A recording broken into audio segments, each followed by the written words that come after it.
እሼቱ መለሰ በገደምዳሜው ባምቢ ሀበሻን ለምን የቤተ ክርስቲያንን ስራ ማስታወቂያ ትሰራለች? እኛ ቅዱሳኑ ያለን አይነት ወይም ደግሞ ቅዱሳኖች እያሉ ማስታወቂያ የሚሰሩ ቅዱሳኖች እያሉ ለምን እርኩሳን ይሰራሉ የምትመስል አስተያየት ሰጥቷል። በዝሙት ቀስቃሽ ዳንሶቿ የምትታወቅ በዝሙት ቢያልፍልኝ እናንተ ምን ቸገራችሁ የምትል ከባለ ሀብት ጋር የመተኛት እድሉን ባገኝ አይኔን አላሽም ያለች መግለጫ የምትሰጥ ብልክ ብላ እንዳደገች በይፋ የምትናገር ሴት ለአንድ ድርጅት ሳይሆን ለአንድ ገዳም ማስታወቂያ ሰርተዋት ማየቴ ትንሽ አስደነገጠኝ። እምላችሁ በኃጢአት እንደምበልጣት ቅንጣት ታክል አልጠራጠርም። ነገር ግን በአደባባይ ኃጢአትን በመስበክ አዋርድ ያላትን ሴት የገዳም ማስታወቂያ ስትሰራ ማየት ለታዳጊ ልጆች ምንም ያክል የቆሸሸ ስብዕና ቢኖራችሁም ቤተክርስቲያን በእናንተ ትወከላለች የሚል ግንዛቤ ይፈጥራል። እንግዲህ የዚህችን ልጅ ግብር ልክ አይደለም ብሎ ማውገዝ መጀመሪያ ከአባቶች ይጠበቅ ነበር። ጭራሽ በብልግናሽ ከሚያደንቁሽ ተከታዮችሽ ገንዘብ ለምኝልን ብሎ መሾም በኃጢአት ያፈራችሁትም ገንዘብ ቢሆን እግዚአብሔር ይቀበልላችኋል የሚል የተሳሳተ መልእክት አለ። አይዊሽ ልትመክረኝ ቢሆን እመቤቴን አክብሬ እንዴት እንደምሰማ እንዴት እንደማዳምጥህ አክብሬ እስኪ አንተ እኔ ከባለ ሀብት ጋር መተኛ ትፈልጋለሁ ያልኩበትን አንድ ቪዲዮ አሳየኝ።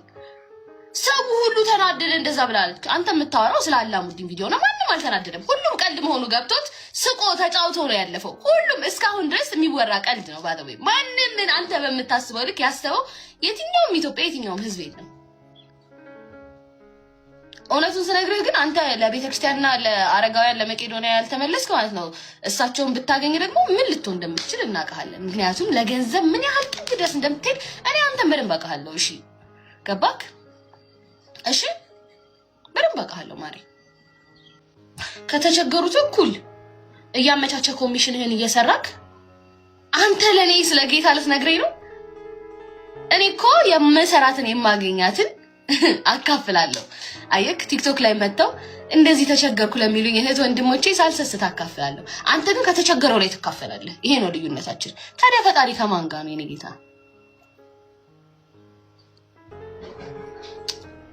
መች ስም ጠራ? እኔም እስካሁን ስም አልጠራሁም። እያወራሁኝ ነው። አንድ ስም አልጠራሁም እስካሁን። እንግዲህ ይሄ ከምን ይመነጫል መሰላችሁ? ቤተክርስቲያንን ደጋግሞ ከመዝረፍ ከቤተክርስቲያን ደጋግሞ ኮሚሽን ከመብላት ቤተክርስቲያን ደጋግሞ ከመሄድ የተነሳ ኢየሱስ አጎታቸው ይመስላቸዋል። ቤተክርስቲያን ደግሞ ያጎታቸው ቤት ይመስላቸዋል። ስለዚህ በአጎታቸው ቤት ደስ ያላቸው ሰው ይገባል። እነሱ ቅዱሳን የሚሉት እርኩሳን ወደዛ አይጠጋም፣ በእነሱ መስፈርት ማለት ነው። ሲጀምር ቤተክርስቲያን የሃይማኖት ተቋማት የሚቋቋሙት እኮ ለቅዱሳን አይደለም። እንደዚህ አይነት በአንተ ንግግር መሰረት መስፈርቱን አያሟሉም የሚባሉ ሰዎችን ወደ ቤተክርስቲያን እንዲመጡና እንዲጠጉ የክርስቶስን ስራ እንዲሰሩ የክርስቶስን ባህሪያት እንዲይዙ ነው። አንተ ባምቢ ሀበሻ እንደዛ አይደለችም ብለህ ካሰብክ ወደ ቤተክርስቲያን አስጠግተዋት የቤተክርስቲያንን ነገር ቢያስተምሯት እሷም የቤተክርስቲያን ማስታወቂያ ብትሰራ ምንድነው ኃጢያቱ ነው?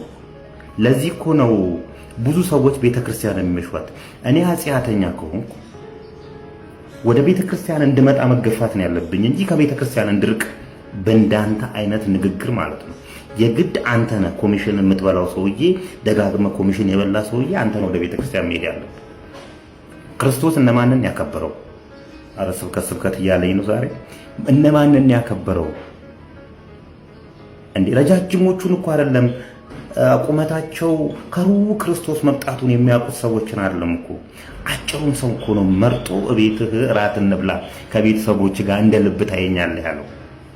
እንዴ ከናንተ መካከል ኃጢአት የሌለበት ሰው መጥቶ ይውገራት ያለው እኮ ቅዱሳን ሴትን አይደለም እኮ። እግሩ ላይ ሽቶ የቀባችሁን እናንተ ምን አረጋችሁ? የመጣው ክርስቶስ ወደ ምድር የመጣው እኮ ለአጽያን እንጂ ለጻድቃን አይደለም። አቶ ሼቱ ምን እያልክ ነው? ስለዚህ ቤተክርስቲያን የሥነ ምግባር ማስተማሪያ ቦታ ነች። ከቤተክርስቲያን የሸሹ ሰዎችን መመለሻ ቦታ ነች።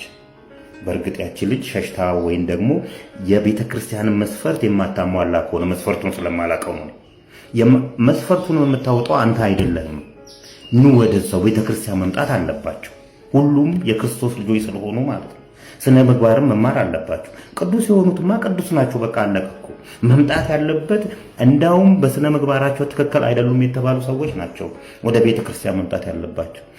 አንተና አንተን የመሰሉ ሰዎች ግን ተደጋግሞ ቤተክርስቲያንን ከመብላታቸው የተነሳ ኢየሱስ አጎታቸው ይመስላቸው ሰዎች እነዚህ ሰዎችን ታረቃቸዋል። እንደዚህ አይነት ሰዎች እያረቃችሁ አይ ይሄ የኔ ቦታ አይደለም፣ ስለዚህ ሃይማኖቴን መቀየር አለብኝ ወይም ደግሞ ይሄ አይመጥነኝም፣ ከቤተክርስቲያን ሩቅ ነው መሆን ያለብኝ እንዲሉና ለሌላ ወንጀሎች ራሳቸውን እንዲያዘጋጁ ወይም ደግሞ ለሌላ ኃጢአት ራሳቸውን እንዲያዘጋጁ ታረጓቸዋላችሁ። የቤተክርስቲያን ጉልላት ላይ ያሉት የሰጎን እንቁላሎች ናቸው። ምን ማለት ነው? የሰጎን እንቁላል ለምንድነው ቤተክርስቲያን ላይ የሚደረገው? ሰጎን እንቁላሏን ጥላ እስኪፈለፈል ድረስ ባልና ሚስቶቹ እየተቀያየሩ እንቁላሉን ይጠብቃሉ። አይናቸው ከእንቁላሉ ላይ አይነሳም። ክርስቶስም ከቤተ ክርስቲያን ላይ አይኑ አይነሳም ለማለት ተምሳሌትነቱ ያ ነው። ክርስቶስ አይኑ የማይነሳበት ቦታ አንድ ኃጢአተኛ የተባለ ሰው ወደዛ ስለሄደ ምንድነው ኃጢአቱ? አንተ ማን ነው ቅዱስ ያደረገ ሲጀምር? ደነዝ